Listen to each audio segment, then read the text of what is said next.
time for a brief history of the United States of America. Hi, boys and girls, ready to get started? Once upon a time, there were these people in Europe called pilgrims, and they were afraid of being persecuted. So they all got in a boat and sailed to the New World where they wouldn't have to be scared ever again. Oh, I'm so relaxed. I feel so much safer. But as soon as they arrived, they were greeted by savages, and they got scared all over again. Indians! So they killed them all. Now, you'd think wiping out a race of people would calm them down, but no. Instead, they started getting frightened of each other. Witch! So they burned witches. In 1775, they started killing the British so they could be free. And it worked, but they still didn't feel safe. So they passed a Second Amendment which said every white man could keep his gun. I loves my gun. Loves my gun. Which brings us to the genius idea of slavery. You see, boys and girls, the white people back then were also afraid of doing any work. So they went to Africa, kidnapped thousands of black people, brought them back to America, and forced them to work very hard for no money. And I don't mean no money like I work at Walmart and make no money. I mean $0. Nothing. Not a zip. Doing it that way made the USA the richest country in the world.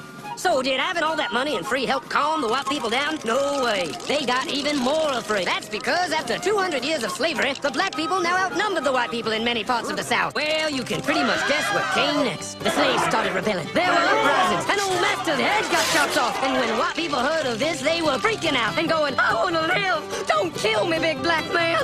Well, just in the nick of time came Samuel Colt, who in 1836 invented the first weapon ever that could be fired over and over without having to reload. And all the Southern whites were like, yeah! But it was too late. The North soon won the Civil War and the slaves were freed. Yep, they were free now to go chop all the old masters' heads off. And everybody was like, oh no, we're gonna die. But the freed slaves took no revenge. They just wanted to live in peace. But you couldn't convince the white people of this. So they formed the Ku Klux Klan. And in 1871, the same year the Klan became an illegal terrorist organization, another group was founded, the National Rifle Association. Soon politicians passed one of the first gun laws, making it illegal for any black person to own one. It was a great year for America, the KKK and the NRA. Of course, they had nothing to do with each other, and this was just a coincidence. One group legally promoted responsible gun ownership, and the other group shot and lynched black people. And that's the way it was all the way to 1955, when a black woman broke the law by refusing to move to the back of the bus. White people just couldn't believe it. Huh? Why won't she move? What's going on? Man, all hell broke loose. Black people everywhere started demanding their rights, and white people had a major freaky fear meltdown. And they were all like, run away! Run away!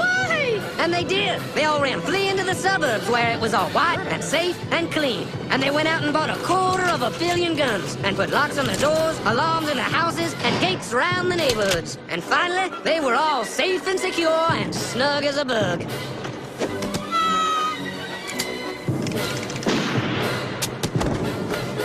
And everyone lived happily ever after.